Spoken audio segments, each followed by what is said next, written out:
तो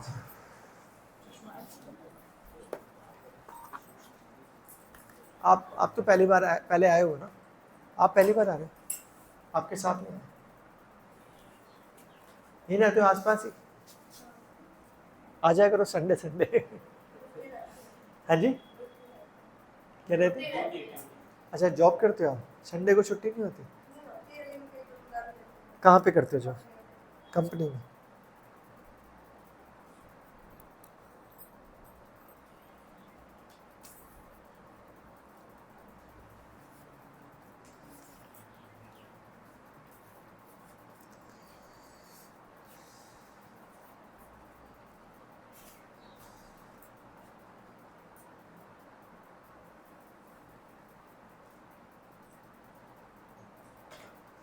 तो भगवत गीता का अध्याय 3 का तीसरा श्लोक लेंगे आज।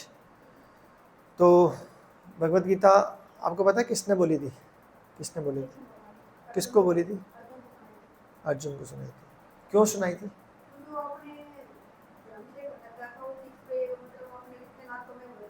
हाँ, वेरी गुड। पढ़ी हुई है आपने? आपने भी पढ़ी हुई है? तो क्या नाम है आपका? रजनी। आपका नाम? आर्स के आर आर।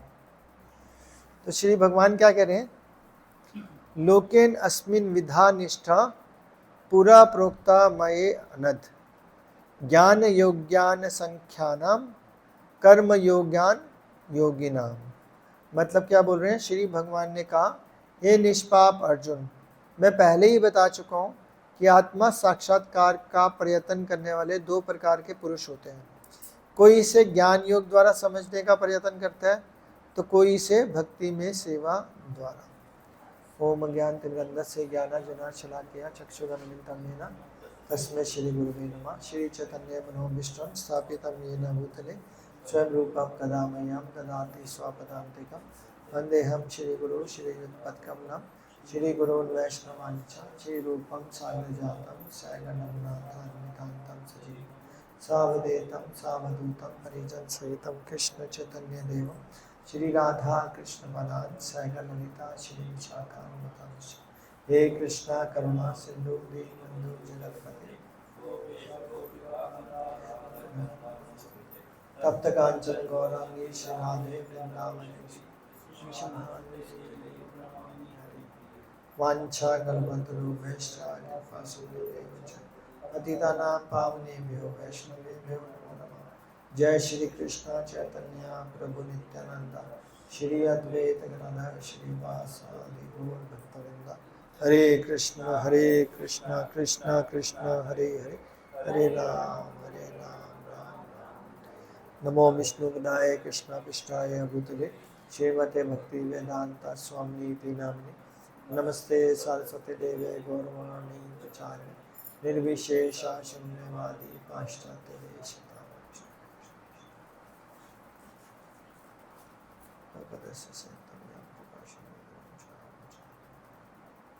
श्रील प्रभुपाद की जय। श्रील गुरुदेव की जय। Thank you. हरे कृष्ण। तो श्लोक दोबारा देखते हैं, इसका मीनिंग क्या कह रहे हैं। श्री भगवान कह रहे हैं, हे निष्पाप अर्जुन, मैं पहले ही तुम्हें बता चुका हूँ कि आत्म साक्षात्कार का प्रयत्न करने वाले दो प्रकार के पुरुष होते हैं। कुछ इसे ज्ञान योग द्वारा समझने का प्रयत्न करते हैं, कुछ भक्ति में सेवा द्वारा। तात्पर्य श्रील प्रभुपाद के द्वारा। श्रील प्रभुपाद की जय। द्वितीय अध्याय में 39वें श्लोक में भगवान ने दो प्रकार की पद्धतियों का उल्लेख किया है, सांख्य योग और कर्म योग या बुद्धि योग। मुश्किल लग रहा होगा, अभी तो समझ में नहीं आ रहा होगा। आ रहा है? अभी समझाऊंगा आपको। इस श्लोक में उनकी और अधिक स्पष्ट विवेचना की गई है। सांख्य योग और आत्मा द्वारा तथा पदार्थ की प्रकृति का विश्लेषिक अध्ययन उन्हीं लोगों को होता है जो व्यवहारिक ज्ञान तथा दर्शन द्वारा वस्तुओं का चिंतन और मनन करते हैं। दूसरे प्रकार के लोग कृष्ण भावनामृत में कार्य करते हैं, जैसे कि द्वितीय अध्याय के 68वें श्लोक में बोला है। 39वें श्लोक में बोला, भगवान ने बताया कि बुद्धि योग या कृष्ण भावनामृत के सिद्धांतों पर चलते हुए मनुष्य कर्म बंधनों से छूट जाता है। तो कुल मिला के अभी तक क्या बताया जा रहा है कि सिंपल भाषा में बोलूँ तो पता क्या बताया जा रहा है इसके अंदर, कि आत्म साक्षात्कार के बारे में कैसे पता चलता है। आत्म साक्षात्कार का मतलब क्या होता है कि मैं कौन हूं। जैसे आप कौन हो बताओ।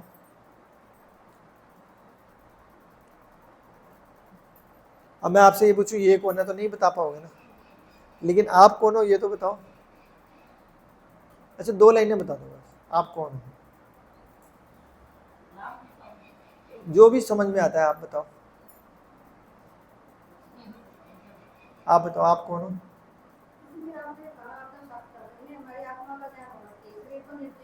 हाँ वेरी गुड। तो अभी हमसे कोई पूछे आप कौन हो तो हम पता क्या बोलेंगे, मैं औरत हूँ, मैं आदमी हूँ, मेरा नाम ये है जी, मैं यहाँ रहती हूँ, मेरे बच्चे हैं, मैं यहाँ पे जॉब करती हूँ, मेरे भांजी की शादी हो गई है, मेरा भांजा डॉक्टर है, मैं इधर क्लास करने आती हूँ, मैं 5वीं तक पढ़ी हुई हूँ, मैं ग्रेजुएशन हूँ, मैं डॉक्टर हूँ, मैं इंजीनियर हूँ, मैं यही तो बोलेंगे। लेकिन कोई ये बोलता है कि मैं शरीर नहीं हूँ, मैं आत्मा हूँ, ये तो कोई बोलता नहीं है। क्योंकि पिछले जन्म में हो सकता है हम कुत्ता हो, बिल्ली हो, आदमी हो, औरत हो, पेड़ हो, घास हो, पता ही नहीं है। और इस जन्म के बाद अगला जन्म पता नहीं क्या होने वाला है, तो ये तो पता ही नहीं है। इस चीज के बारे में जो खोज करना है इसको बोलते हैं आत्म साक्षात्कार। तो जो आत्म साक्षात्कार होता है या तो ज्ञान के द्वारा होता है या भक्ति में सेवा के द्वारा किया जाता है। तो जो सबसे आसान तरीका है ना, क्योंकि ज्ञान की कोई एंड नहीं है, चलता ही रहेगा चलता ही रहेगा, पढ़ते जाओ पढ़ते जाओ पढ़ते जाओ पढ़ते जाओ, जिंदगी निकल जाएगी, खत्म ही नहीं होगा। लेकिन अगर भक्ति से कोई भी काम किया जाए, चाहे उसको पढ़ा ना भी हो तो भी वो काम कर जाएगा। जैसे फॉर एग्जाम्पल कोई बताओ जिसने भक्ति से भगवान को पा लिया हो, जिसको पढ़ाई लिखाई कुछ ना आती हो तब भी। पृथु महाराज, चलो वो तो राजा थे। हाँ मीरा बाई और नीचे मीरा बाई भी एक राजा की वाइफ थी।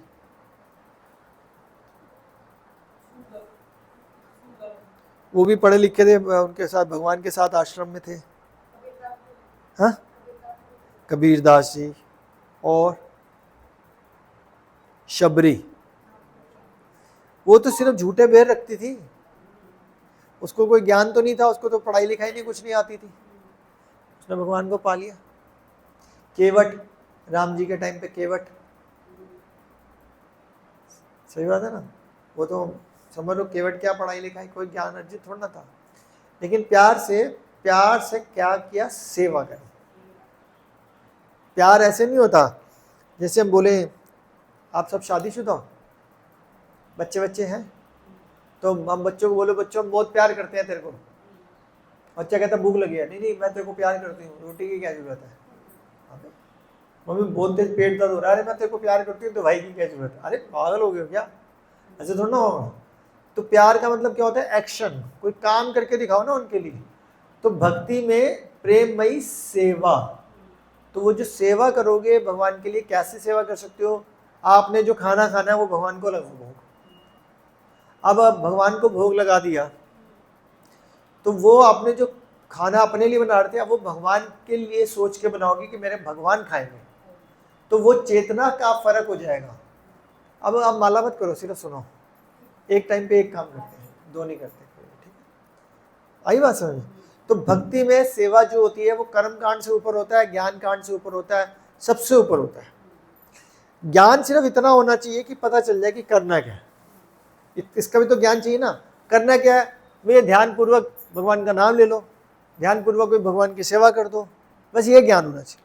बहुत लंबी लंबी फिलॉसफी आ भी जाएगी तो होगा क्या, रावण सारे शास्त्र आते थे उसको, सारे वेदों का ज्ञाता था, भगवान ने मार दिया।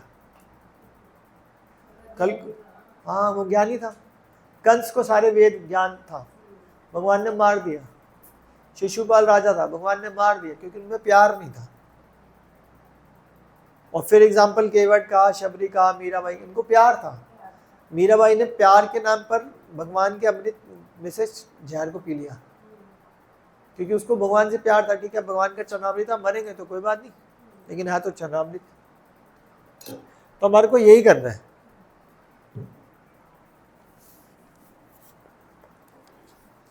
आगे लिखा हुआ है इस प्रकार हम सभी समस्त इंद्रियों को सरलता से वश में किया जा सकता है। वैसे हम अपनी इंद्रियों को वश में नहीं कर सकते, क्योंकि इंद्रियां का जो नेचर है ना, वो पता है क्या, चलायमान है। चलायमान का मतलब होता है इंद्रिय कभी इधर तो कभी उधर तो कभी उधर। आप रील देखते होगे कभी कभी, आप देखते आप तो रील चलायमान है, एक के बाद दूसरा, पेट ही नहीं भरता, चलते चलो चलते चलो चलते चलो चलते चलो, है ना। तो हमारी इंद्रियां भी ऐसे, आज खा लो, अच्छा खा लो, तो कल हम ये कहेंगे हमने कल अच्छा खाया था, आज खाने की जरूरत नहीं है। दोपहर को खाओ, शाम को दोबारा जरूरत पड़ती है। पर शाम को ना तो मूंगी की दाल, बोले क्या ये क्या है, इतनी हल्की सी बना दी है, कुछ तो ठीक सा बना देते हैं। तो इंद्रियां हर वक्त चाहती हैं, कपड़े ले लो, घर बार ले लो, ज्वेलरी ले लो, पैसा ले लो, चाहिए चाहिए चाहिए चाहिए। तो इसको क्या बोलते हैं, इंद्रियों को चलायमान। तो इंद्रियों को कंट्रोल कोई नहीं कर सकता, लेकिन एक चीज़ से कंट्रोल किया जा सकता है, वो है भक्ति में सेवा करके। जब हम भगवान की भक्ति में सेवा करते हैं तो भगवान हमारी इंद्रियों को कंट्रोल कर लेते हैं। हम चाहे अपनी इंद्रियों को कंट्रोल करना कर ही नहीं सकते, इम्पॉसिबल। आपके अगर मन में चाह है ना कि मेरा रेवाड़ी में 100 गज का अपना घर हो जमीन के साथ, वो मिल भी जाएगा ना तो भी पेट नहीं भरेगा। फिर पता क्या बनेगा, घर मिल गया 100 गज का, यार एक सेकंड फ्लोर भी डाल लेता हूँ, फिर सेकंड फ्लोर डल जाएगा, 10-15 साल हो जाएंगे, आप बोलोगे मैंने बहुत बड़ी बेवकूफ़ी करी, उसी टाइम 4 फ्लोर डाल देता, अब ये मकान दोबारा तोड़वाना पड़ेगा, अब पैसा इकट्ठा करता हूँ दोबारा से, फिर उसको तोड़वाता हूँ, फिर 4 मंजिल बनवाता हूँ, फिर 4 मंजिल बनवा लिया। अब इंदिरा पता क्या कहेगी, रहना तो तेरे को 1 मंजिल पे है, तो बाकी 3 मंजिल क्या करेगा, 4 मंजिल किराए पे चढ़ा। अब किराएदार नहीं मिलेगा तो टेंशन, मिल गया और गंदा मिल गया तो टेंशन, और अगर सही मिल गया तीनों किराएदार तो तीनों बंदे दे रहे हैं 15-15 हज़ार, 45,000। अब टेंशन की 45,000 को इन्वेस्ट कहाँ करूँ, गोल्ड लूँ या एक प्लॉट और ले लूँ। अब आपने हर महीने 45,000 इकट्ठा किया, आज वो क्या चैंपियन हमारा। अब वो 45,000 पे उसने इकट्ठा किया, हर महीने रेंट आया, अब हर साल का कितना रेंट आ गया, मोटा मोटा 6 लाख रुपए रेंट, 5-6 लाख आ गया। तो उसने बोला यार एक प्लॉट और ले लेता हूँ क्योंकि 45,000 की इनकम आ रही है। अब प्लॉट ले लिया तो टेंशन कि अब इसको बनाऊं, फिर बना लेंगे तो टेंशन कि अभी खाली पड़ा है इसके किराएदार, अब किराएदार आ गए तो टेंशन पैसा आ रहा है अब इसको कहाँ लगाऊं, फिर शेयर मार्केट में लगा दिया, शेयर मार्केट में लगाया और अमेरिका ईरान का युद्ध हो गया, शेयर मार्केट फ्लॉप हो गई, अब वो टेंशन। तो पैसा आ रहा था तो टेंशन, पैसा नहीं आ रहा था तो टेंशन। तो हम अपनी इंद्रियों को कंट्रोल नहीं कर सकते, जो मर्जी कर लो, कुछ भी कर लो, अपनी इंद्रियों को कंट्रोल नहीं कर सकते। जितने मर्जी गुलाब जामुन खा लो, जितना मर्जी पुरुष स्त्री संग कर लो, पेट नहीं भरेगा कभी भी। हाँ, तो सिर्फ एक भक्ति है जो ये हमारी इंद्रियों को कंट्रोल में कर सकती है, क्योंकि भगवान कह रहे हैं इंद्रियों को कंट्रोल नहीं किया जा सकता, इंद्रियों को डाइवर्ट किया जा सकता है, यानी कि मोड़ा जा सकता है। कैसे, भगवान की सेवा में। अब जो आपने अच्छे कपड़े पहनने थे वो भगवान के लिए अच्छे अच्छे कपड़े सिलोगे, सिलवाओगे, पैसा वहाँ लगाओगे, भक्तों को बुलाओगे, पार्टी करोगे, प्रसाद खिलाओगे, डांस करोगे। जो आज तक वैसे डांस कर रहे थे हम गाने पे, रंबा हो हमारे ज़माने का गाना था। अब क्या होएगा, अब हम डांस किस पे करेंगे, हरे कृष्णा कृष्णा कृष्णा हरे हरे, हरे राम राम राम। तो अब हमारा डांस इस पे होएगा। अभी वो आरती होएगी, देखना सब डांस करेंगे। सही बात है ना। तो अपनी इंद्रियों को आप सोचो, दमन कर लोगे, मार लोगे, नहीं मार सकते। आप बोलोगे मैं भूखा रहूंगा, कुछ नहीं खाऊंगा, मैं विरक्ति का साधन अपना रहा हूँ, नहीं होगा भैया, भूख लगेगी। तो क्या खाना है, भूखा नहीं रहना, खिलाओ प्रसाद, खाओ प्रसाद। तो खाएंगे प्रसाद और खिलाएंगे प्रसाद तो भगवान तुष्ट हो जाएंगे।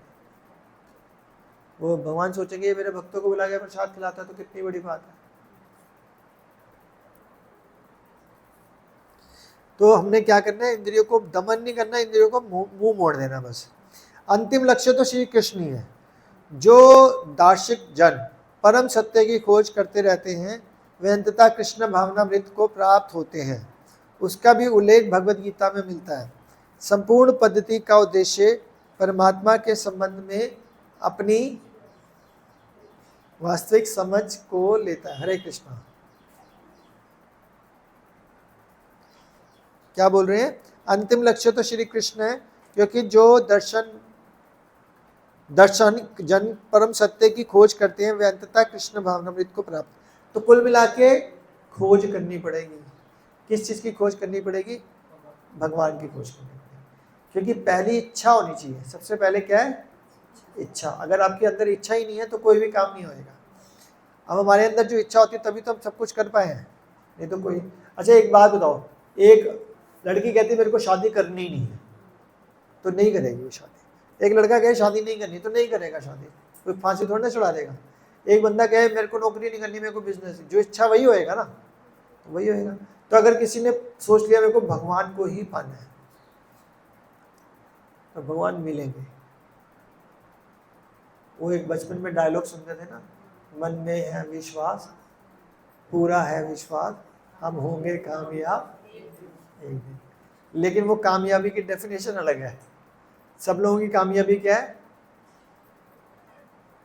मेरे मेंटर पता क्या बोलते हैं, जिंदगी में हर किसी को एक गम है, एक कमरा कम है। जितने मर्जी कमरे बना लो, कहते हैं एक कमरा और होता ना, या इसको बनिया वाली भाषा में ये बोलते थे 99 का फेर। 99 फेर समझते हो ना यार, थोड़े पैसे और होते ना तो मैं कर ले और आ जाते, या भगवान थैंक यू आपने दिए। लेकिन अब पहले चांदी की चीज आ रही थी, अब गोल्ड की आ सकती है, लेकिन थोड़े से कम रह गए। अब थोड़े और मिल जाते हैं तो कह रहे हैं भगवान दिए तो है, आप चेयर पे बैठ जाओ, अगर ऊपर बैठ जाओ, ऊपर बैठना, ऊपर बैठ जाओ। तो वो 99 का फेर खत्म ही नहीं होता।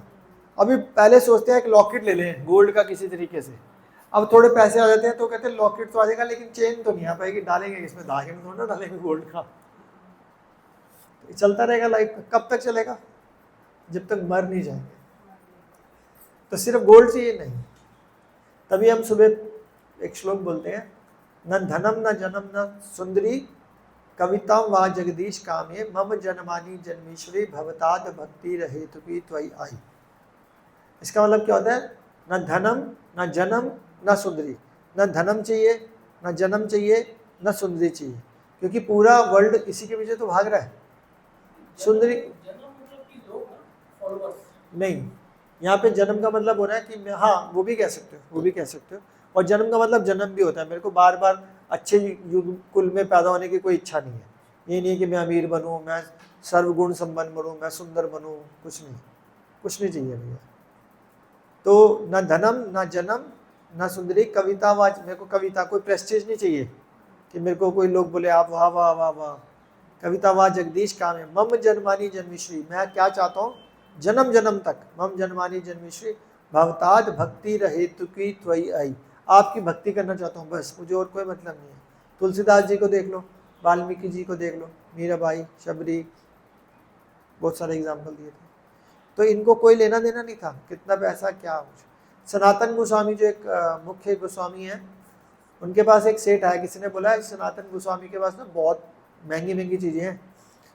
तो वो कहता है भैया आप तो साधु हो, आपके पास जो महंगी चीज़ है मेरे को दे दो। कह रहे अच्छा तेरे को महंगी चीज़ चाहिए?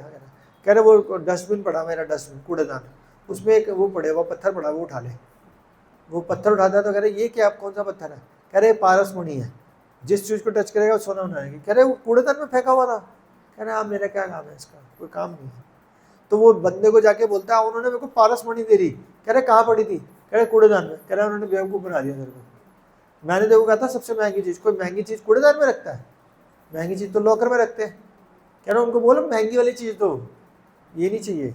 तो दोबारा जाते हैं सनातन में, कह रहे नहीं महंगी वाली चीज़ चाहिए। कह रहे पक्का महंगी वाली चीज़ चाहिए? कह रहे हाँ। कह रहे पारस नदी, वो नदी में फेंका, जोर से फेंक देता है नदी में, उनको तो चाहिए नहीं। फिर वो महंगी चीज़ पता क्या देता है? हरे कृष्ण कृष्ण कृष्ण हरे हरे, हरे राम, ये दुनिया में सबसे महंगी चीज़ है। क्योंकि भगवान के नाम से ऊपर तो भगवान भी नहीं है। कोई बोल देना राम तो भगवान बिक जाए। तो भगवान तो सर्वगुण संपन्न है, उनके पास सर्व धनशाली है, कुछ भी दे देंगे। एक पारसमणि क्या है, एक राम बोलने से। जब वो आए उनके पास, सुदामा जी आए, तो उन्होंने 3 कोर खाने थे। माता जी क्लास ले लो, बाद में बात करें। हरे कृष्ण। तो एक कोर खाया तो उन्होंने इतना सारा महल वहल दे दिया। दूसरा कोर खाया भगवान ने, जो वो चावल लेके आए थे ना, वो चावल के दाने जो लाए थे, वो दूसरे खाए तो पता नहीं क्या क्या दे दिया। तीसरा खाया तो रुक्मिणी जी कह रही है, उनको रोक दिया मत खाना, कह रहे क्यों? कह रही सब कुछ दे चुके, अगर ये खा लिया तो मेरे को उनकी दासी बनना पड़ेगा। तो हम एक पारस पत्थर लेके क्या करेंगे? अगर हमने कृष्ण को ही ले लिया तो बात खत्म। सही बात है ना? तो हमारे को ब्याज पे काम नहीं करना, हमको मूल ही ले लेना है। हमको कृष्ण चाहिए, इससे कम की कोई चॉइस नहीं है। क्या चाहिए? बस इससे हल्के में मानेंगे नहीं हम।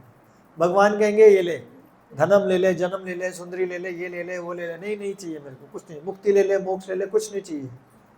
रिलायंस का बेटा बन जा, धीरू भाई अंबानी का बेटा बन जा, मर्सिडीज ले ले, रेवाड़ी में 2000 गज का फ्लैट ले ले, नहीं चाहिए। अरे भिखारी बन जा, आप कुछ भी बनाओ लेकिन मेरे को आप चाहिए, खत्म बात।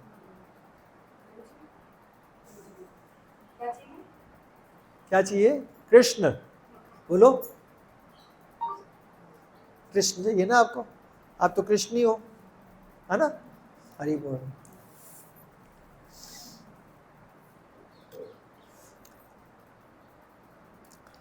तो आगे लिखा है वे अंततः कृष्ण भावनामृत को प्राप्त होते हैं। इसका भी उल्लेख है कि भगवत गीता में मिलता है संपूर्ण पद्धति का उद्देश्य परमात्मा के संबंध में अपनी वास्तविक स्थिति को समझ लेना। अगर जिस दिन हमें ये समझ में आ जाएगा कि हमारा भगवान के साथ क्या संबंध है, तो हमारा भगवान के साथ क्या संबंध है, आप में से सब बताओ, कोई आप मत बताओ। हमारा भगवान के साथ क्या रिलेशन है?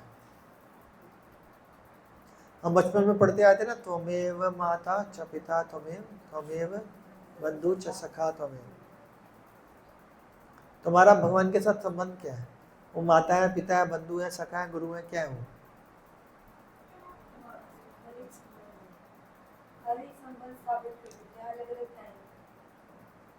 और तो हमारा संबंध है गोपी भरतु पद कमलियो दास दास अनुदास, दास दास अनुदास, दास दास अनुदास। हम भगवान के नौकर के भी नौकर के भी नौकर के भी नौकर के भी नौकर के भी नौकर के भी नौकर हैं। तो अगर हम भगवान को के साथ अपना संबंध दास्य भाव में लाएंगे तो हम कुछ भक्ति कर पाएंगे। ये बनाने वाले ने बना दिया तो हमें माता चा पिता तो हमें, अच्छी बात है, बुरा नहीं है, लेकिन अभी हमारे अंदर इतनी बुराई हैं करोड़ों अरबों। हम भगवान को अपना पिता, हमारे पिता ही हैं, माता ही हैं, लेकिन हम उस काबिल नहीं है कि वो मेरे पिता बन पाए।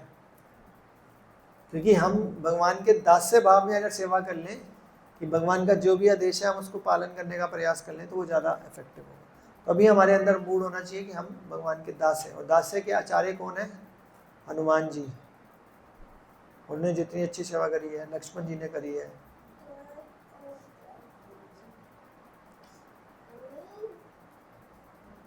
प्रत्यक्ष पद्धति में कृष्ण भावनामृत में ही प्रत्येक वस्तु से अपना संबंध जोड़ना है। तो जब हम कृष्ण भावनामृत में, यानी कि जब यहाँ पे आए हैं कृष्ण भावनामृत, तो भगवान के साथ अपना संबंध जोड़ना हर चीज में। कि देखो अगर भगवान ना होते तो मैं क्या था। अगर भगवान मेरी एक आंख बंद कर दें, 1 सेकंड लगना है, दोनों आंख बंद करने में भी भगवान को 1 सेकंड भी नहीं लगना, बुद्धि को हरने में 1 सेकंड भी नहीं लगना। तो भगवान का हमेशा थैंक्स कर सकते हो कि भगवान हमारे टांगे दे दी, हाथ दे दी, आँख दे दी, बुद्धि दे दी, सब कुछ दे दिया, घर गृहस्थी दे दी, पैसा दे दिया, घर दे दिया, और क्या चाहिए मेरे को। लेकिन हमारी डिज़ायर्स पूरी नहीं होती कभी भी, इच्छाएं। अन्य और का मतलब क्या होता है? आने दो, आने दो और आने दो।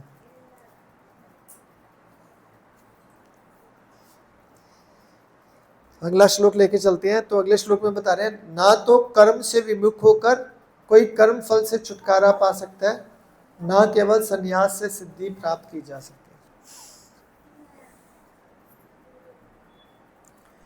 बोले ना तो कर्म से विमुख होकर कोई कर्म फल से छुटकारा पा सकता है। जैसे एक स्टूडेंट है, आपको कौन सी क्लास में हो? अब ये 9th का क्या नाम है? नैतिक प्रभु ये बोलते हैं कि भाई मेरे को पढ़ाई नहीं करनी। आप मदर हो तो 2 चांटे लगाओगे, ऐसे क्यों नहीं करनी भैया? डफर बनना है, गवार बनना है, पढ़ना तो पड़ेगा। सभी माँ बाप चाहते हैं बच्चा तो पढ़े अच्छे से। तो ये अपना अगर कर्म छोड़ देगा तो ये गलत बात है, इसको काम। इसकी मम्मी बोलेगी मैं रोटी नहीं बनाती, तो उनके पिताजी इनको गुस्सा करेंगे, ऐसे कैसे, या बच्चा भी गुस्सा करे, रोटी तो दो तभी तो मैं अपनी पढ़ाई करूँगा। तो उनका कर्म क्या है, रोटी बनाना। कोई बोले मेरे को रोटी नहीं बनानी, मैं तो चली हरिद्वार, छोड़ो घर बार, चलो हरिद्वार। तो ये सही बात है, गलत बात है? गलत बात। तो भगवान ने हमारे को जो कर्म करने के लिए दिए हैं वो करने हैं, लेकिन हर कर्म के पीछे क्या होना चाहिए, भगवान का हाथ देखना पड़ेगा। एक महाराज बड़ी अच्छी स्टेटमेंट देते हैं, वो कहते हैं मैंने कभी कृष्ण को नहीं देखा। सही बात है ना, तो झूठ बोलना क्या, नहीं देखा तो नहीं देखा, लेकिन ऐसा कोई कार्य नहीं है जिसमें कृष्ण की उपस्थिति को नहीं देखा। मतलब हर कार्य में कृष्ण की उपस्थिति को देखा। ये बहुत बड़ी बात है। आप सब इसका लाइव एग्जाम्पल हो। हम सब, हम माता के गर्भ में थे, हम सब थे। पेट एक गुफा है जिसमें कोई लाइट नहीं है, थोड़ा आगे आ जाओ, नीचे ना बैठे। पेट एक गुफा है जिसमें कोई लाइट नहीं है, अंदर गैस भरी हुई है, कीड़े मकोड़े हैं, हाँ मल है, यूरिन है, यही सब कुछ है, एसिड है। उसके अंदर 9 महीने तक बच्चा अंदर रहा। अगर मैं किसी को बोलूं कि अपने बच्चे को 20 सेकंड के लिए गटर के अंदर डाल के निकाल ले, अच्छा 2 सेकंड के लिए, वो कहेंगे भैया दुनिया इधर की उधर है, मैं गटर के अंदर, टॉयलेट वाले गटर के अंदर, और अंदर क्या है, गटर है। तो वहां गटर में किसने रक्षा करी? तो जब गटर के अंदर भगवान रक्षा कर सकता है, 9 महीने जहां हवा नहीं है, लाइट नहीं है, खाना नहीं है, कीड़े काट रहे हैं, मल है, दुर्गंध है, सब कुछ वो है, तो बाहर हमारी भगवान रक्षा नहीं करेगा क्या? लेकिन हमारे को विश्वास ही नहीं होता। हमारे को ये विश्वास होता है कि मेरी बुद्धि बहुत सारी है, कि मैं हूं करता, अगर मैं नहीं करूंगा ना तो भगवान थोड़ा चल के आएंगे, क्योंकि हमारा भगवान पे विश्वास नहीं है। तो इसलिए भगवत गीता के 9वें अध्याय के 22वें श्लोक में लिखा है, अनन्यश्चिंतयन्तो माम, मतलब बोलो,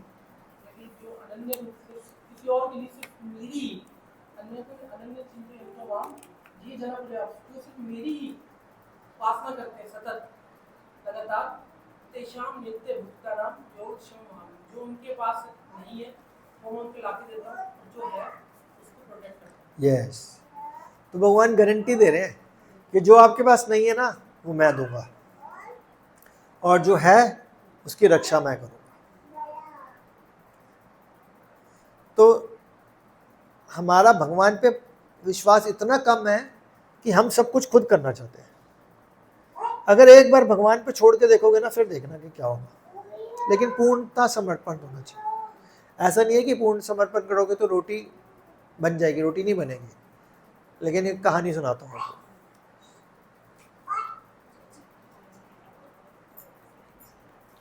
एक माता जी थी, वो एक जगह नौकरी करती थी। उनको भगवान पे बड़ा विश्वास था, लेकिन उसका जो बॉस था वो नास्तिक था, उसको भगवान पे विश्वास नहीं था। तो वो कुछ भी होता था ना, तो वो लेडी पता क्या बोलती थी, भगवान जो करता है अच्छा करता है, ये भगवान ने बहुत बढ़िया किया।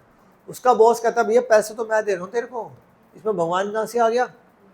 मैं तेरे को नौकरी से निकाल दूँ, पैसे ना दूँ तो तेरी तो रोटी भी नहीं चलेगी। कह रही जो भी है, लेकिन भगवान सब कुछ बढ़िया ही करते हैं। उसका बॉस क्या कहता है, ठीक है 1 महीना घर बैठ, पता चल जाएगा दाल आटा कहाँ से आएगा। अब वो उसकी थी तो बड़ी अच्छी एम्प्लॉय, तो उसने क्या कर दिया कि उसको पता था ये भूखे मरेगी, हर रोज अपना नौकर भेजता था और आटा दाल चावल सब्जी उसके घर में देता था, पर बताता नहीं था कौन भेज रहा है।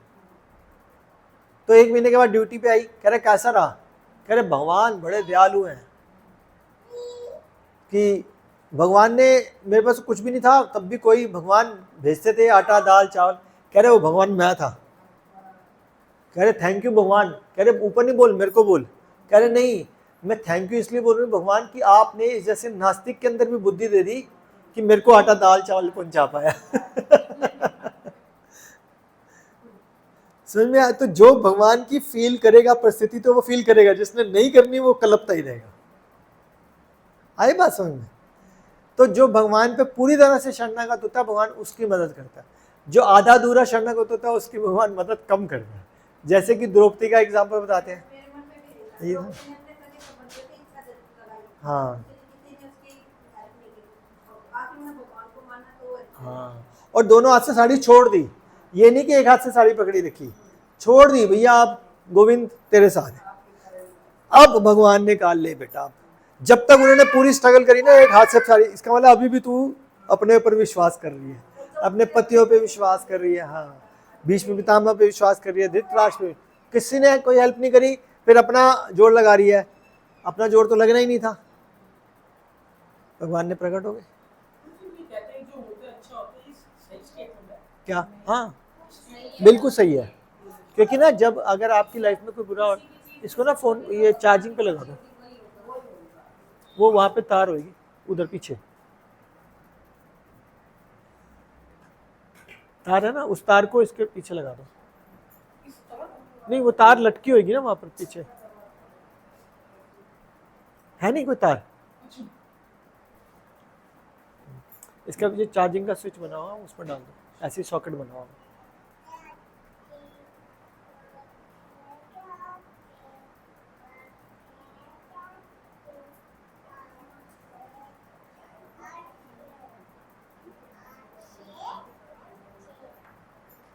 ठीक है, हरि बोल, आ गया। तो जो भी होता है अच्छी होता है, इसके लिए एक कहानी हमने सुनाई है, दोबारा सुनाता हूँ। एक बार राजा शिकार पे जाता है और उसका जो मंत्री होता है वो हमेशा ये स्टेटमेंट करता है, जो होता है अच्छा होता है, भगवान अच्छा ही करते हैं। तो इतने में शिकार करते हुए उसकी एक उंगली कट जाती है राजा की। तो मंत्री क्या बोलता है, जो होता है अच्छा होता है, भगवान ने अच्छा ही किया। उसको बड़ा गुस्सा चढ़ता है, मेरी उंगली कट गई, परमानेंटली उंगली कट गई, खत्म, उंगली कटी गई पूरी। ये कह रहा है अच्छा होता है, कह रहे इसको जेल में डाल दो, ये राजा का वफादार नहीं है, कल को मेरी गर्दन कटती है तो भी बोलता है ये अच्छा होता है, जेल में डाल देते हैं। फिर 2-3 महीने के बाद वो दोबारा शिकार पे जाता है राजा, तो फिर आदिवासी पकड़ लेते हैं राजा को, अकेला हो जाता है भाई चांस, आदिवासी उसकी बलि देने लग जाते हैं, गर्दन काटने लगते हैं। तो देखते आ रहे इसकी तो उंगली कटी हुई है, तो कह रहे ओहो ये तो खंडित है, इसको बलि नहीं चढ़ा सकते, उसको छोड़ देते हैं। तो मंत्री को कहता है भाई तू सही कह रहा था, इसको जेल से बाहर निकालो, जो होता है अच्छा, ना मेरी उंगली कटी होती तो आज मेरी गर्दन कट जाती। तो राजा बोलता है कि भाई चलो मेरी उंगली कटी, ये भी हंस रहा है, मेरी उंगली कटी तो मैं बच गया, लेकिन तेरे तो कुछ नहीं हुआ था, तेरे को भगवान ने जेल में क्यों डाला, वो कहाँ से अच्छा हुआ। कह रहा है नहीं तो मैं तेरे साथ जाता और मेरी तो कोई उंगली कटी नहीं थी, तो मेरी गर्दन कट जाती। सही बात है ना। तो जो होता है वो हमारे को ना पता नहीं चल रहा होता प्रेजेंट में, वो फ्यूचर के लिए अच्छा होता है। अब वो फ्यूचर के लिए भी अच्छा ना हो तो अगले जन्म के लिए अच्छा होता है, हो सकता है पूरी जिंदगी, क्योंकि जिंदगी का तो कुछ 50, 60, 70, 80 साल की तो है, लेकिन हमारी आत्मा तो नित्य है। अब वो पूरे करोड़ों खरबों जन्मों से धक्के खाती रहती है, तो अगर एक जन्म में दुख झेल कर अगर आगे करोड़ों जन्म सही हो रहे हैं तो हाँ, तो यानी कि ये साइकिल तो चलती रहेगी।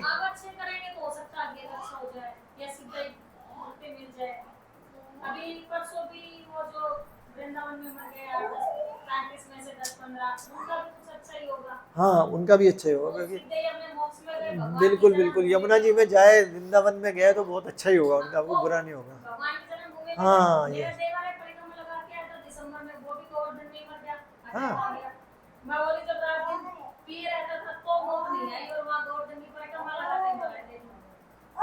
एकदम में वही पे अटैक आया, तो बस यही सब उम्र कम थी, पर यही समझ के रह गए कोई भगवान के चरणों में गए, वो तो है, उसकी तो मुक्ति हो गई। ये बात तो है, समझ लो। तो अगर हम ये समझ लेंगे ना कि जो होता है अच्छे के लिए होता है, तो हमारे को कोई दुख ही नहीं रहेगा, दुख ही नहीं रहेगा ना। सपोज मेरे बच्चे को जॉन्डिस हो गया, अब मैंने दवाई दिलाई, वो ठीक नहीं हो रहा, मैं कहता हूँ जो होता है अच्छे के लिए होगा, तो मैं दुखी तो नहीं होऊंगा, मैं अपना काम करता रहूंगा, अभी डॉक्टर के वाले जाना है या जो भजन कीर्तन करना, भगवान ने जब ठीक करना होगा, क्योंकि मैं अपना प्रयास कर रहा हूँ, डॉक्टर के वाले जा रहा हूँ, प्रिकॉशन कर रहा हूँ, उसकी देखभाल, इससे ज़्यादा तो कुछ कर नहीं सकता। वो बोलते हैं अगर चिंता करके कोई सोल्यूशन मिल रहा है तो चिंता करने की जरूरत ही क्या है, जब सोल्यूशन ही है किसी चीज़ का तो फिर चिंता करने की जरूरत नहीं है। और अगर चिंता हो रही है जिसका कोई सोल्यूशन नहीं है तो फिर चिंता क्यों कर रहे हो, उसका तो सोल्यूशन ही नहीं है, तो चिंता तो किसी केस में करने की जरूरत ही नहीं है। भाई जिस किस का सोल्यूशन ही नहीं उसका चिंता करोगे क्या, और जिसका सोल्यूशन है उसके लिए चिंता क्यों कर रहे हो। तो चिंता तो चिता के समान होती है तो करने के, तो वही है भगवान ने जो करना है, और खासकर जो भक्ति करने का प्रयास कर रहे हैं उसकी फाइल तो वैसे ही भगवान के हाथ में चली जाती है। उसके साथ तो समझ लो जो हो रहा है 100% सही हो रहा है। क्योंकि मैंने पिछली क्लास में या उससे पिछली क्लास में बोला होगा, हम एक डायलॉग बोलते हैं बचपन से, भगवान की मर्जी के बगैर एक, तो मेरी फाइल ऐसी हिल रही है, मेरी जिंदगी में कष्ट आ रहे तो किसके द्वारा सैंक्शन है, भगवान द्वारा। जब पत्ता नहीं हिलता तो मैं कैसे हिल गया भैया। तो अगर किसी को ये बात समझ में आ गई तो वो कहेगा ठीक है भगवान ऐसे ही चाह रहे होंगे तो मैं क्या करूं, हीरो क्यों बन रहा हूं, खत्म बात। तो वो दुख नहीं करता चाहता। इसीलिए भगवत गीता में बोला जाए जो भक्ति करने का प्रयास कर रहा है ना तो वो सुख में उछलता है ना वो दुख में उछलता है, ना वो सर्दी में उछलता है ना वो गर्मी में उछलता है। इधर आ, ये ले एक चीज ले ले, इधर आ, ये लो पकड़ो।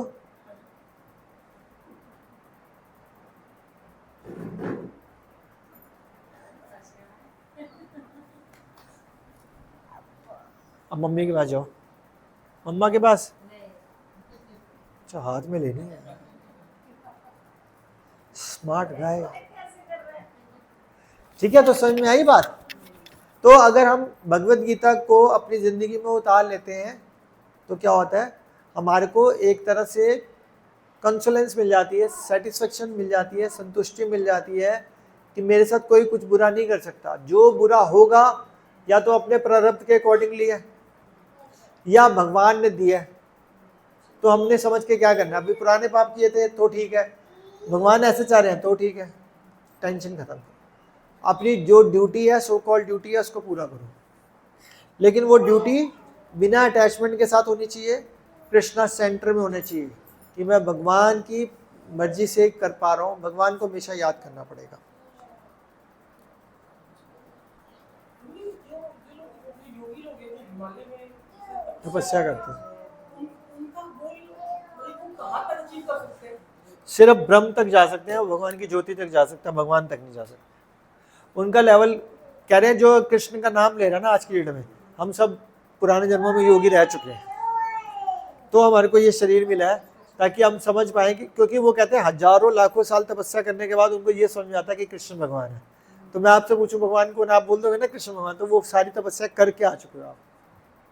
ये जितने छोटे छोटे बच्चे देख रहे हो ना जो माला कर रहे हैं, डांस कर रहे हैं, मृदंग में, ये सब पिछले जमाने में कोई योगी था, कोई बहुत अच्छा भक्त था, ये सब ऐसे ही है।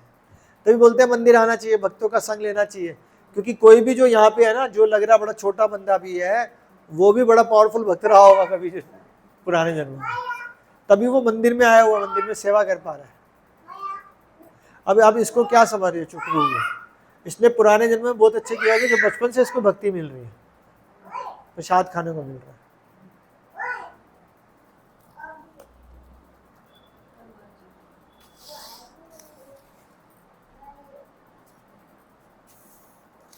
तो अगला श्लोक कह रहे हैं, प्रत्येक व्यक्ति को प्रकृति से अर्जित गुणों के अनुसार विवश होकर कर्म करना पड़ता है, अतः कोई भी एक क्षण भी बिना कर्म के नहीं रह सकता। अभी मैं बात कर रहा था पिछली क्लास में कि अगर आपके पास कुछ भी ना हो ना, कभी आप चेक करना, आपकी छुट्टी होती है किसी दिन, पूरा दिन संडे को अगर आप घर पे पूरा अकेले हो तो दिन काटने नहीं पड़ेगा। तो कभी टीवी चलेगा, तो कभी फ़ोन चलेगा, तो कभी कुछ चलेगा, तो कभी कुछ चलेगा। कितनी माला कर लोगे, कितनी रीडिंग कर लोगे, कितना श्रवण कर लोगे, कितनी फ़ोन कर लोगे, आप माया में जाओगे ही जाओगे। लेकिन अगर आप पूरे बिजी हो, आप 12 घंटे नहीं 14 घंटे बिजी हो और 24 घंटे 365 दिन आपका काम खत्म नहीं करे, फिर बोलोगे यार सोने को भी टाइम नहीं मिल रहा, यार कैसी लाइफ है, ये बड़ी अच्छी लाइफ है। क्योंकि जो टाइम मिले भगवान का कीर्तन स्मरण में लगाओ, नहीं तो अपने काम धंधे पे लगाओ। क्योंकि खाली बैठोगे तो खाली दिमाग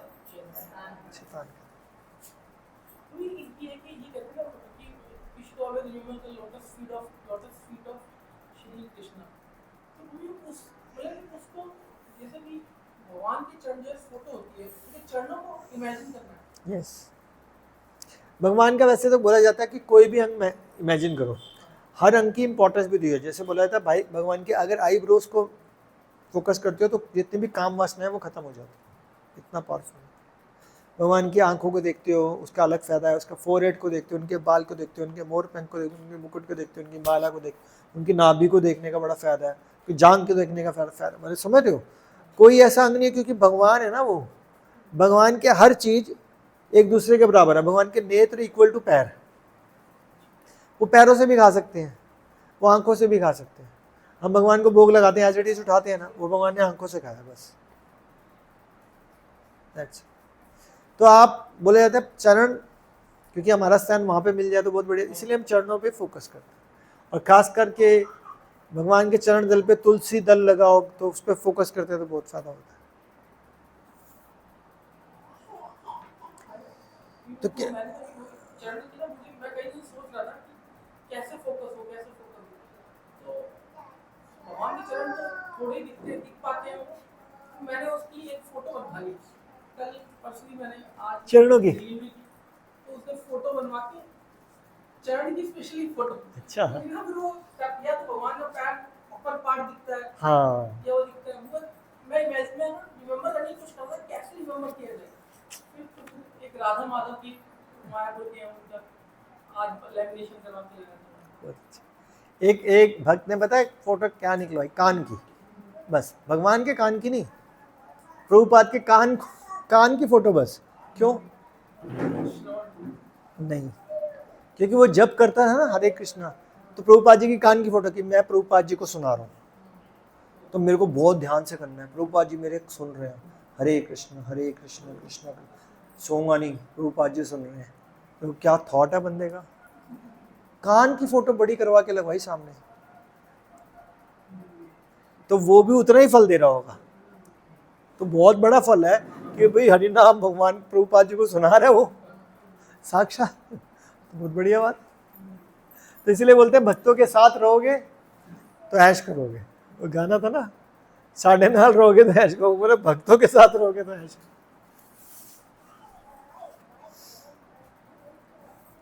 प्रत्येक व्यक्ति को प्रकृति के अर्जित गुणों के अनुसार विविश होकर काम तो करना ही पड़ेगा, चाहे झक मार के करो या रोके करो। नहीं करोगे तो कोई मुसीबत आ जाएगी, करना पड़ेगा।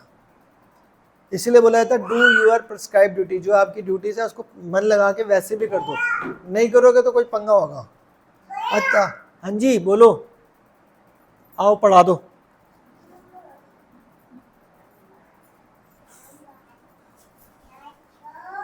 अतः कोई भी एक क्षण भर भी बिना कर्म के नहीं रह सकता। तो काम करना चाहिए, या तो भक्ति कर लो 24 घंटे, उससे बढ़ के तो कोई काम है नहीं।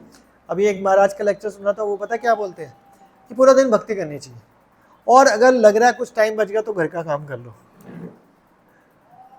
तो बंदा बोले यार ऐसे कैसे, तो जो टॉप क्लास भक्त हैं वो ऐसी है, वो 24 घंटे भगवान में मग्न रहते। कुछ टाइम बचा तो देख लिया, अच्छा कुछ है तो खा लिया, नहीं तो कोई बात नहीं, सो लिया। बचा टाइम तो नहीं हो रहा भक्ति, तो आधा घंटा सो लेते हैं। ऐसे बहुत सारे भक्त थे जो पुराने ज़माने में, आज भी हो सकता है, जिन्होंने 22 घंटे जप किया हुआ है एक दिन में। पता कितनी देर सोते थे? 1.5 घंटा बस। खाते पता क्या थे? 200 ग्राम छाछ, बस। टाइम वेस्ट नहीं करना। हम तो सोच भी नहीं सकते, अपने को छाछ पिला दो तो हम कहेंगे अच्छा खाने को तो ले आओ, हम भूख लगी हुई है जल्दी, ये तो पानी था। जो कर्म इंद्रियों को वश में करता है, किंतु जिनका मन इंद्रियों विषयों का चिंतन करता रहता है, वह निश्चित रूप से स्वयं को धोखा देता है और मिथ्याचारी कहलाता है। क्या बोल रहे हैं? जो कर्म इंद्रियों को वश में करता है, किंतु जिनका मन इंद्रिय विषयों का चिंतन करता है। दिमाग में तो चल रहा है कपिल शर्मा का शो, अंदर कह रहे नहीं देखूंगा, लेकिन चल रहा है यार कितना मजा आ रहा होगा, या क्रिकेट मैच चल रहा है यार कितना अच्छा लग रहा होगा, मैं देख ही नहीं रहा, ये थोड़ा ना। तो चिंतन किसका कर रहे हैं? इंद्रियों का, ऊपर से दिखा रहे हैं नहीं। तो ये इसको क्या बोलते हैं? मिथ्याचारी, है ना। इसीलिए बोलते हैं जो काम करो अच्छे से करो। नहीं करना मन पूजा पाठ करने का, अपना कोई वैसे काम कर लो, वॉक कर लो, एक्सरसाइज कर लो, कुछ भी कर लो, लेकिन झूठ दिखाने के लिए। तभी हम बोलते हैं एक आदमी के ना बहुत सारे मुखौटे होते हैं। मुखौटा समझते हो ना, चेहरे इस पे वो कवर लगा देते हैं जोकर का। मेरे सामने आओगे मतलब भक्तों के सामने आओगे तो भक्त वाला चेहरा, हस्बैंड के सामने आओगे तो दूसरा चेहरा, बच्चों के सामने आओगे तीसरा चेहरा, समाज में जाओगे चौथा चेहरा, अकेले में होगे पांचवा चेहरा। जबकि सारे मुखौटे हट जाने चाहिए, एक ही मुखौटा होना है, सबके सामने एक जैसे हो ना, लेकिन ऐसा होता ही नहीं है। अभी कोई मर्सिडीज वाला बंदा निकले ना, हाँ जी हाँ जी कैसे हैं प्रभु जी, आप बहुत अच्छे, पता है मकार है, घटिया ही नहीं, लेकिन उसके सामने। और यही कोई साइकिल वाला बोले ना, तो भी नहीं है,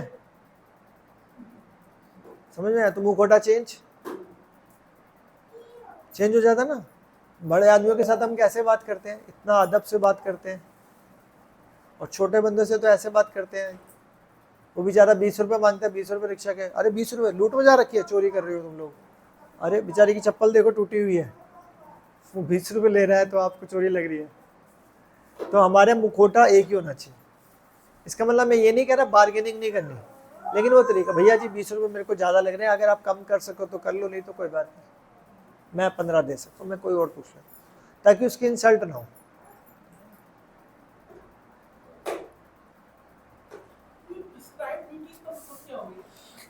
जैसे आप डॉक्टर हो तो आपका काम है कि 8-10 घंटे की ड्यूटी आपकी जितनी भी है उसको अच्छे से करो।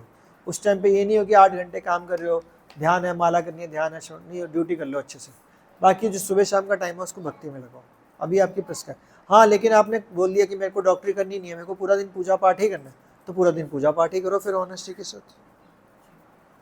एक बार भक्ति सिद्धांत सरस्वती महाराज ने ऐड निकाली कि भाई हमारे को कुछ भक्त चाहिए, तो आए कि भाई उनको कुछ सेवा भी है। तो एक बंदा आया, वो सिर्फ 64 माला ही करने लग गया डेली। तो बाकी भक्त कहते हैं प्रभु जी ये तो कोई काम ही नहीं करता, ये तो सुबह बैठ जाता है 64 माला करते हैं। कह रहे एक एडवर्टीजमेंट निकालो कि हमारे को ना ऐसे भक्त चाहिए जो डेली 64 माला करें। ऐसा कोई एक भी नहीं आया। 64 माला करना कोई मजाक समझा हुआ है क्या? 8-10 घंटे लग जाते हैं। कह रहे हैं अगर वो 64 माला कर रहा है तो हमको उसका धन्यवाद देना चाहिए, वो इतनी मेहनत कर रहा है।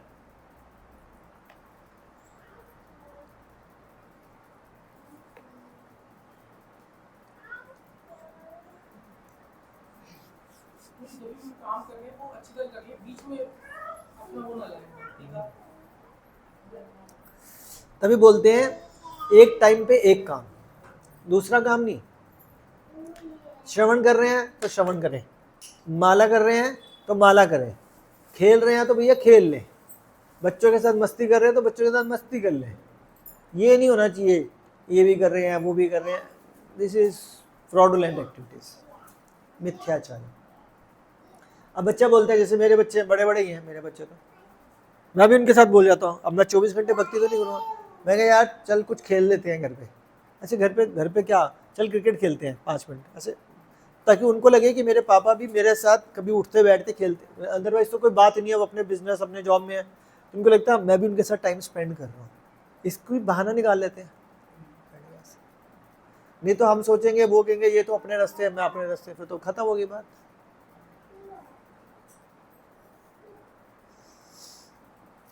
नेक्स्ट, तो क्या बोला था, जो कर्म इंद्रियों को वश में तो करता है किंतु जिनका मन इंद्रिय विषयों का चिंतन करता है। अंदर कुछ चल रहा है, बाहर ये नहीं करना, जो हो स्पष्ट हो। लेकिन कई लोग, खास करके जो बड़ी उम्र के लोग हैं ना, या कई छोटे उम्र, वो बोलते हैं जी मैं तो सच ही बोलता हूँ, सामने वाले को कड़वा लगे तो लगे, बोलते हैं ना, ये गलत बात है। वो बोलते हैं ना, एक दुआ था, ऐसी वाणी बोलिए मन का, हाँ दूसरों को भी, हाँ तो ऐसी वाणी बोलनी चाहिए जो दूसरों को भी शीतल करे और मुझे भी अच्छा। तो चाहे वो सच कड़वा क्यों ना हो, लेकिन बोलना ऐसे चाहिए। जैसे सपोज आपने मेरे को बोला कि प्रभु जी मैं ना ये राजमा चावल नहीं खाता, बिल्कुल बकवास चीज़ है, तो अब मैं कहूँगा मैं तो खा रहा हूँ, इसका मतलब ये बोल रहे हैं बकवास चीज़ है, मुझे तो बुरा लगेगा ना। इनको ऐसा बोलना चाहिए, प्रभु जी मेरे को ना राजमा चावल खाने से ना कुछ हेल्थ प्रॉब्लम हो जाती है, तो मैं अवॉइड करता हूँ, मैं रोटी सब्जी खा लेता हूँ। हाँ हाँ प्रभु जी नहीं खाने चाहिए, तो मैं भी कहूँ हाँ प्रभु जी नहीं खाना। तो चीज़ तो इन्होंने वही बोली, अब पहले बोला तो मुझे बुरा लगा क्योंकि मैं राजमा चावल नहीं खाना चाहिए। राजमा चावल क्या होता है, ऐसी चोचलेबाजी है, सीधी सीधी घी की सब्जी खानी चाहिए। अरे क्यों बोल रहे हो ऐसा, क्या फ़ायदा होगा समझ में? तो ऐसे हम बोलते हैं, कुछ भी टॉन्ट मार दिया, कुछ भी पंगा ले लिया, तो ऐसे नहीं करना। कोई एक चीज पूछे, अगर मान लो कि कुछ चीज खाने की इच्छा कर रही है, मतलब बाहर से कुछ चीज खाने की इच्छा कर रही है, तो रिस्ट्रेन करने की कोशिश करना चाहिए या ऑफर करके खा लेनी चाहिए? खा लो, बिना प्याज लहसुन के होनी चाहिए, हाँ, और भगवान को भोग लगा और खा लो, क्योंकि अदरवाइज पता क्या होगा, नहीं तो वो चीज़ अंदर ही अंदर घूमती रहेगी काफ़ी देर तक। हाँ, क्योंकि चिंतन उसी का रह जाएगा। या जलेबी खानी थी, खा ही नहीं पा रहा, बना सकता नहीं मैं, ऐसे तो मैं जलेबी नहीं खाऊं। ये वक्त आने के बाद होगा। जैसे सपोज एक आदमी कहता है मैं 10 सिगरेट पीता हूं। सुनो भाई, हरि बोल, आप आओ लेक्चर लेना। ये कहते हैं हमारे माँ है ना, वो बिना प्याज लहसुन के नहीं खाती, तो क्या क्या बनाना ही पड़ता है। हाँ तो बनाओ, लेकिन आप मत खाओ ना, ये धीरे धीरे ठीक होएगा। अभी आप नए नए आए हो। हाँ, मैं ही आई हूँ, और क्या नाम, लड़की की जाती हूँ तो भी बिना प्याज के नहीं खाती वो कोई भी। वही मैं आंसर दे रहा हूँ अभी। दूसरी की जाती हूँ तो भी नहीं खाती। वो सुनो, अभी मैं आंसर दे रहा हूँ। हाँ, प्रभु जी ने भी यही क्वेश्चन पूछा था। हाँ, कोई आदमी 10 सिगरेट पीता है, हाँ, तो बोले प्रभु जी सिगरेट तो मैं नहीं छोड़ सकता। हम कहे हाँ, नहीं छोड़ने की जरूरत ही नहीं है। कह रहे प्रभु जी नहीं छोड़ू, ना ना, किसने बोला छोड़ना है, cigarette P low, cigarette P low. हाँ बोला ऐसे करो, 10 पीते हो 9 पी लिया करो। कह रहे हाँ हाँ इतना तो कर ही लूँगा। तो एक बंदा साथ में खड़ा था, वो प्याज लहसुन सिगरेट नॉन वेज मांस कुछ नहीं खाता था। जब ये चले गए तो वो आया, प्रभु जी पहले तो मैं भी पीता था, तो पी लूँ मैं भी 1-2 पी लूँ। उन्हें कहा थप्पड़ मारूंगा मुंह पे, सिगरेट पिएगा तू? कह रहे प्रभु जी उनको तो 9 के लिए बोल दिया, मेरे को 1-2 नहीं पीने दे रहे। कह रहे तूने छोड़ दी भाई, इसको तो धीरे धीरे छुड़वाऊंगा। तो अभी आप भगवान को भोग लगाओगे। आप जैसे पता है प्रॉब्लम पता क्या होती है, जैसे गरम गरम जलेबी देखिए, उसमें प्याज लहसुन नहीं है, अब खाने का मन किया, लेकिन अब पंगा क्या हुआ है आपके साथ कि भाई भगवान को भोग लगाना है। अब वो उसको घर लेके जाओगे जलेबी को, तो थोड़ी ठंडी तो हो ही चुकी है। अब भगवान को भोग लगाओगे, थोड़ी ठंडी और होगी, अब खाओगे तो वो वाला मज़ा तो मिलेगा नहीं जो गरम गरम ठेले पे खाने का था। अब आपकी इंद्रियां ऑटोमेटिकली शांत हो जाएंगी कि भैया छोड़ना यार, ठंडी तो हो ही जानी है, या घर पे बनाऊंगा गर्मा गर्म तो खिलाऊंगा, फिर गरम गरम बना के मैं भी खा लूंगा। जो फोर्सफुल रिस्ट्रेंट है वो अभी के लेवल पे नहीं है, बात के लेवल पे, बात के लेवल, यस। और उसके लिए प्रयास करते रहना चाहिए धीरे धीरे धीरे। सबसे पहला प्रयास तो यही है, जो खाओ भगवान को भोग लगा के, बस यही करते करते करते ऑटोमेटिकली बाकी सारे काम ठीक हो जाएंगे। रिश्तेदार में चले जाए तो माता जी देखो, शुरू शुरू में तो उनको बोल दो बिना प्याज लहसुन के बना के खिला दो। अगर वो वाकई आपके रिश्तेदार है तो बना के खिलाएंगे, इसका मतलब नहीं है अगर वो खिला रहे हैं ना तो वो फॉर्मेलिटी पूरी कर रहे हैं। काहे का रिश्तेदार? जो मेरे कहने से बिना प्याज की सब्जी नहीं बना सकता, वो रिश्तेदार काहे का? ना जी नहीं मानती। नहीं मानते तो फिर आपको उनका मुख क्यों देखना है? एक बात बताओ। दो बेटियां हैं मेरे, हाँ, तो दोनों एक तो ऑस्ट्रेलिया में, वो तो पूरा ही वो है। तो आपने ऑस्ट्रेलिया तो नहीं जाना ना? तो हो रहा है कि बार बार बुला भी रहे हैं। और क्या बताऊं, पर एक दिल्ली है तो वो भी नहीं मानते प्याज लहसुन। उनको खाने दो, आप मत खाओ ना। ऐसे होता है कि शादी में एक मिनट, उनको खाने दो, आप मत खाओ। अब सब्जी लेकिन आप तो, मैं कह रहा हूँ इस सेंटर पे आज पहले दिन ही आए हो ना, तो अभी 2-3 बार हाँ, तो अभी प्याज लहसुन को छोड़ने की चिंता मत करो, आप हरि नाम लेने की चिंता करो। पहले भगवान का नाम लो, बाकी सारे काम देना। तो ये लोग कहते हैं ना प्याज लहसुन की बिना सब्जी अच्छी नहीं बनती, और मैं कहूँगा निकाले सब्जी अच्छी बनेगी ना, हाँ, उसमें कोई स्वाद ही नहीं। अब आप यहाँ पे खाना आज देखना, मजा आ जाएगा। नहीं, मैं खुद ही बनाती हूँ। हम कान्हा जी को भोग लगाते हैं, हम डालते नहीं लहसुन प्याज। कभी यही नहीं लगता कि हम डालते नहीं है। Yes. हाँ, जैसे कभी बाहर में कढ़ी बनानी हो तो फिर उनके लिए अलग से दूध का या मिश्री का ऐसे भोग लगाते हैं, लड्डू गोपाल के। लेकिन जो लोग ये कहते हैं ना कि भाई लहसुन प्याज से ही अच्छी बनती है, वो जरूरी नहीं है। लहसुन प्याज गिरेगा। देखो मैं आपको बता रहा हूँ कि अभी आपने ये चीजें नहीं सोचनी, अभी सिर्फ ये सोचना है हरे कृष्ण कृष्ण कृष्ण हरे हरे, हरे राम राम राम। अभी भगवान का नाम लो, भगवान के नाम में बड़ी शक्ति है। अपने आप ऐसे कुछ करेगा कि सब रास्ते अपने आप ठीक होने लग जाएंगे। आप अपने दम पे सोचो सारे रास्ते ठीक हो जाएंगे, नहीं होंगे। भगवान के ऊपर आश्रित तो हो, भगवान का नाम लो। कैसे लेना है? कम से कम 2 माला डेली करनी है। कितनी माला?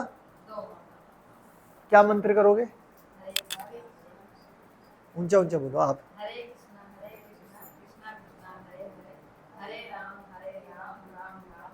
आप लेते हो माला डेली? कितनी करते हो? 5 करते हो ना डेली? करते रहो। आप करते हो? आप आज से शुरू कर दो, 15 मिनट लगेंगे। आपने भी आज से शुरू करी है? नहीं, मैं तो कर रही हूँ, काफी दिन से कर रही हूँ, आड़ा तो करती हूँ, पर यहाँ आती नहीं, तो देखो, मेरी गुड़िया करती है। संडे संडे आया करो। माला का हम भी करते हैं, हमारी गुड़िया आती है ना, तो क्या नाम है? मीनाक्षी और साक्षी। अच्छा अच्छा, उधर बैठते हो। वो मेरी गुड़िया थी। मेरी भी गुड़िया हाँ मैं मिला तो हूँ आपसे कई बार। 6-7 करती कम से कम। माला आती है इधर? भूमिका अच्छा, अच्छा, अच्छा। मम्मी माला कर रहे थे, हम वृंदावन गए थे तो वहां से लेके आए। आप क्या कह रहे हो? मैं कहती हूँ, मैं तो सुनो 3 साल से कैसे हाथ में लगा है। बिल्कुल कृपाना जी के भक्ति में प्रिय थे, उन्हें अपना घर परिवार बच्चे सब कुछ छोड़ दिया। आप? मेरे ससुर जी, अच्छा। लेकिन वो अब 5-6 साल से इतना बीमार, बिल्कुल खाट रहे थे, उसको इतनी सजा क्यों? तो ये सजा नहीं होती, ये सजा। 30 साल हो गए, बिल्कुल लग्न पे आके। अरे मैं क्या बोल रहा हूँ, ये सजा नहीं है, ये तो अवार्ड है। कैसे अवार्ड है? क्योंकि भगवान उनको अगला जन्म नहीं देना चाहते, अपने धाम में ले जाना चाहते हैं। तो जो उनके पुराने पाप थे उनको काट रहे हैं कि इसी जन्म में ख़त्म करो और हमारे धाम पे आओ। तो उसको हर चीज़ के पीछे भगवान की प्लानिंग समझो।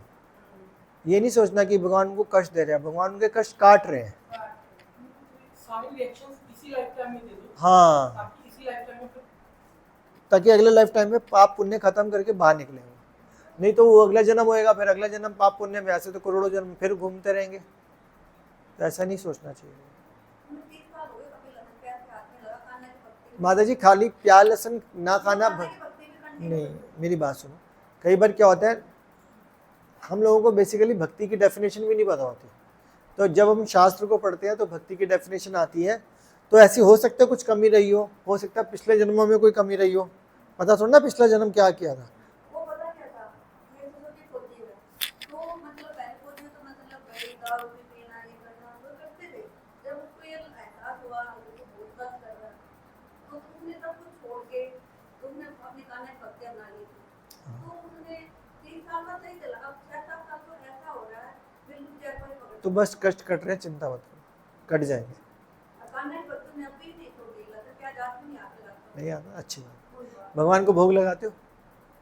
वो मतलब इतनी लायक ही ना रहा, अब लोग के लगा आप लगाते हो? नहीं, हम भी नहीं लगाते, तो जो खा रहे हो ना बिना प्याज लहसुन का, वो सारा पाप है। क्योंकि वो हमारे घर में उसी ने ले रखा था। अरे मेरी बात तो सुनो, जो आप प्याज लहसुन के बगैर खा रहे हो वो पाप खा रहे हो, तो फायदा क्या हुआ प्याज लहसुन का? वो लगाता था, वो नहीं, आप क्यों नहीं लगा रहे? हम भी यार अगर ये भगवान नहीं करते तो आप पाप खा रहे हो। वो सबसे बड़ी बात है, लेकिन भगवान का नाम लेके ही खाओ, वो सबसे अच्छी बात है। नहीं पहले आप भी पहली बार आ रहे हो?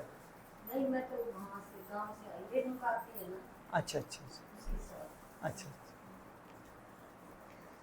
ठीक है। कुल मिला के देखो, दोबारा शॉर्टकट बताता हूँ, भगवान का नाम लेते रहो। जो भी जैसे भी स्थिति है, आपके घर में प्याज लहसुन आ रहा है तो कोई बात नहीं, रोटी में तो प्याज लहसुन नहीं डलता ना, रोटी चीनी के साथ खिला दो, रोटी मिश्री के साथ खिला दो, रोटी दही के साथ खिला दो, रोटी मक्खन के साथ खिला दो, रोटी नमक वाली घी के साथ खिला दो, बस। लेकिन उनको खिलाओ, वैसे ऐसे ही कर रहे हैं। ऐसे ही करो। दिन में 3 बार अगर आप खाते हो तो 3 बार खिलाओ उनको, वहाँ लोगों को कोई प्रॉब्लम है, लेडीज प्रॉब्लम होती है। खिला सकते हैं। सिर्फ भगवान को टच नहीं करना होता, बाकी हर कुछ कर सकते हैं। क्योंकि हमारी सास है ना, वो मेरे को खिला के दिखाते, तेरा कान्हा खा रहा है तो मेरे को खिला के दिखाते, तो फिर ना ऐसे एड़ा करती है सास। तो उनको बोलो अभी आपकी आंखें वो वाली नहीं है कि भगवान तो खा रहे हैं, आपको देख नहीं रहे। खिला के एक बार दिखाते तो हमारे तो उनको रहना खा रहा है, दुख भाव से देखेगी तो और क्या? हमारे तो प्रभु सही। जी, हमारे तो खाते हैं, हमारे तो भाई इतने चाव से खिलाती है उनको, डैडी मम्मी ऐसे देखते हैं बिल्कुल, और उनसे बात करती है रात को अकेले में बैठ के, मम्मी मैं इनसे कोई बात करती हूँ मेरी पूरी हो जाती है। अब आप यकीन नहीं करोगे, अभी कौन सी क्लास में बैठी, उसमें बैठी? उस वाले में, वो जो दिल्ली से आता है तो मैं भी दिल्ली से ही आता हूँ। हाँ, घर बार सब कुछ छोड़ के मतलब आई हुई हूँ। अभी मेरे कुल में तनख्वाह 4,000 है, लेकिन फिर भी हम बहुत खुश हैं। हाँ। आराम से बच्चों को यहाँ ला रही हूँ, पढ़ा रही हूँ, सब कुछ कर रही हूँ, बाकी कुछ सिलाई अब माल करती हूँ, भैया कर रहे तो मेरे को कमर में बहुत ज्यादा प्रॉब्लम है, नीचे भी, और मेरा काम है ज्यादा करके सिलाई का, और फिर हॉस्पिटल में वहाँ बैठे बैठे करती रहूँ। वो भी अच्छी मम्मी एक ही दिन करके रहेगी, छोड़ देते, वो बहुत लड़ती है मेरे को, फिर बेटा मैं थोड़ी ठीक होगी कर लिया करूँ, पर मैं श्रद्धा बहुत है, बहुत ज्यादा। बहुत अच्छा।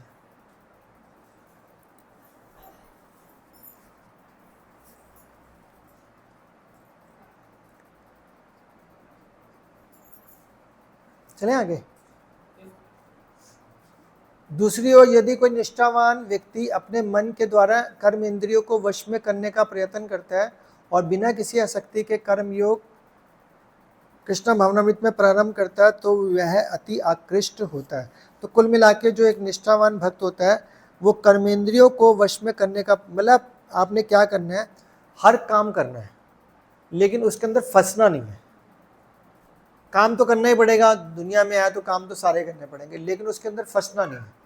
आप काम करो बिना उसके साथ अटैच हुए, किसका फल क्या आने वाला है। जैसे भी आप माता जी बोल रहे हैं 30 साल सेवा करी, अभी बेड पे पड़ा, तो आप उसकी इच्छा कर रहे हो कि भैया 30 साल, नहीं, इच्छा कुछ नहीं करनी, भगवान के हाथ में फाइल है, भगवान उनको बीमार रखे या सही रखे वो उनकी मर्जी, हम कौन है सोचने वाले, कुछ नहीं, वो देखेंगे। ठीक है, अपना नियत कर्म करो क्योंकि कर्म ना करने की अपेक्षा कर्म करना श्रेष्ठ है।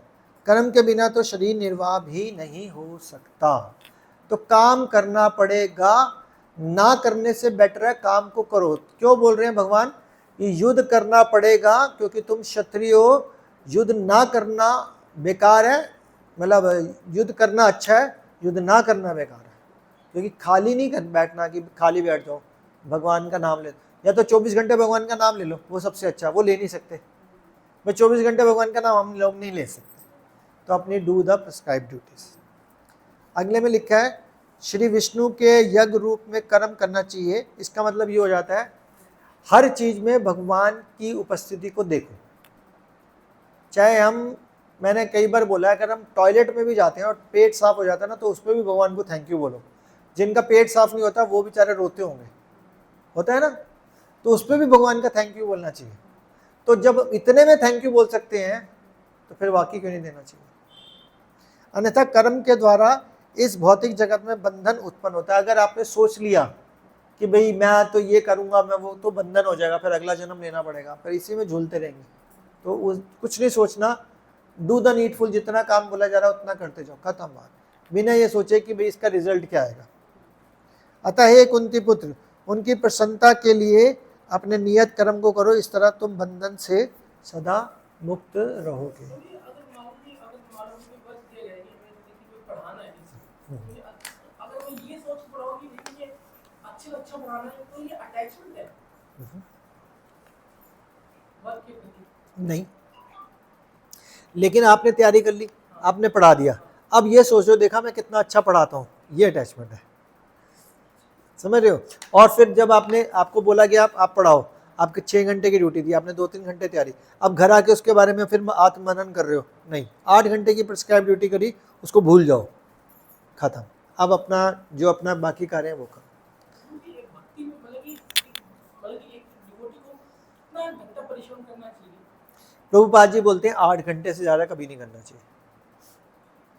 जो उसकी किस्मत में वो 8 घंटे में चल के आएगा, और जो नहीं है वो 20 घंटे लगा ले, वो उड़ जाएगा पैसा, वो डॉक्टर ले जाएगा, वकील ले जाएगा, कोर्ट ले जाएंगे, चोरी ले जाएगा, कुछ भी ले जाएगा, लेकिन वो पैसा रुक नहीं सकता। लेकिन 8 घंटे का कमाएगा तो वो उसकी मेहनत की कमाई है। ठीक है, एक श्लोक और करते हैं फिर खत्म करेंगे। तो क्या लिखा था, अपने नियत कर्म करो क्योंकि कर्म ना करने की अपेक्षा कर्म करना श्रेष्ठ है। कर्म के बिना तो शरीर निर्वाह भी नहीं हो सकता। श्री विष्णु के, ये मैंने बता दिया था।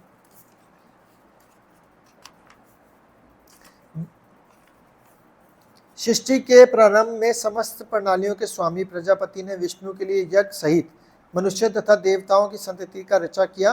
तुम इस प्रकार, उसमें भी जनरल वही लिखा हुआ है। तो इसमें पूरे में यही बताया, कुछ भी करोगे, यज्ञ करो, दान दो, उसमें भगवान की उपस्थिति देखो। ये मत सोचो कि करता मैं हूँ, दान मैं दे रहा हूँ, नो नो नो, सब में यही। तो इस चैप्टर का निचोड़ यही था, इसको कर्म योग बोला जा रहा है।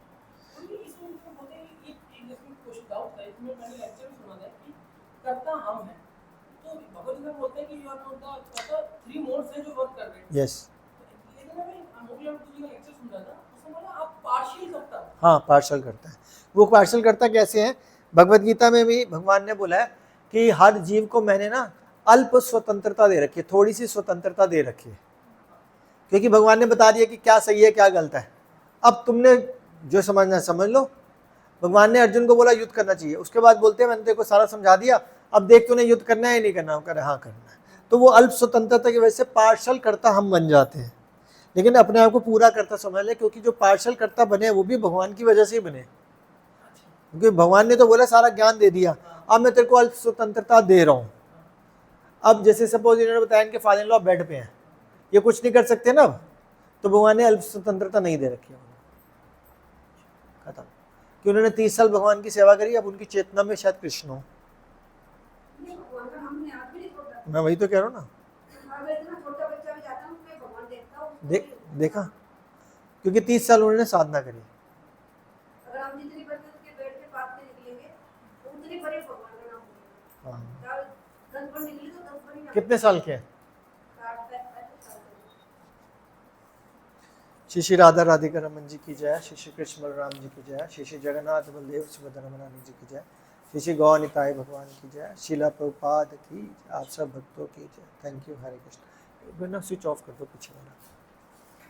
तो अभी ना 5-7 मिनट में आरती शुरू होगी, आप आरती करना, उसके बाद प्रसाद होगा। कर लिया? ये तार निकाल दो, ये वाली, वो वाली दूसरी वाली निकाल दी, चार्जिंग वाली, ठीक है, क्योंकि नहीं तो ना इसमें करंट आता है हल्का। ये भी बंद कर दो, मैं कर देता हूँ, छोड़ दो, ठीक, छोड़ दो नीचे से। उन्होंने एक काम तो कर दिया, तो ये हुआ उन्हें भक्ति के करते करते उसने अपने परिवार की प्रति जिम्मेवारी को छोड़ दी। किसने? अगर कोई पूरी तरह से, अगर कोई पूरी तरह से भगवान के प्रति समर्पण है ना, तो कोई जिम्मेवारी पूरी करने की जरूरत नहीं होती। ये बड़े बड़े शास्त्रों में लिखा है, ध्रुव के जो फादर थे ना, ध्रुव महाराज के जो फादर थे, वो बिना उसकी शादी करे जंगल में चले गए। तो भगवान ने, नारद मुनि ने बोला कि इनको शादी करवाने की जरूरत नहीं, क्योंकि इन्होंने अपना उत्थान करने के लिए जंगल में तपस्या करने चले गए, तो ठीक है। अगर कोई पूरी तरह से भगवान पर समर्पित होता है तो उसके ऊपर कोई बंधन नहीं लगता, लेकिन हम पूरी तरह से समर्पित नहीं है, तो ना तो इधर किया ना उधर के, तो हमारे को अपना काम करना पड़ेगा। परिवार के प्रति जिम्मेवारी तो लगेगी। अगर जो जिम्मेवारी को समझ रहा है उसको पूरी करनी पड़ेगी। अब जो जिम्मेवारी, आपको क्या लगता है कि परिवार को मैं पाल रहा हूं? नहीं, देने वाले भगवान ही है। अगर मैं ये सोचूंगा मैं पाल रहा हूं तो पूरी जिंदगी स्ट्रगल चलेगा। तो जब बड़े लेवल पे, जब हम धीरे धीरे भक्ति में बढ़ेंगे ना, जब नारद मुनि की मदर जो थी 5 साल के, जो नारद मुनि थे उनकी मदर उनके सामने मर गई, उन्हें पता क्या बोला भगवान को? थैंक यू भगवान, एक ही आसक्ति थी मेरी, भगवान मदर से मेरा प्यार था। वो वहीं पे छोड़ के चले गए तपस्या करने, वहीं पे एज इट इज। कोई ये नहीं कि रोना पिटना, दाह संस्कार, बुरा लगा उनको, मेरी मदर चली गई, बस खत्म, चलो आगे। तो वो आप जैसे भक्ति करोगे, जैसे भक्ति करोगे तो धीरे धीरे मैच्योर होगे, तो काम खत्म हो जाएगा। थोड़ा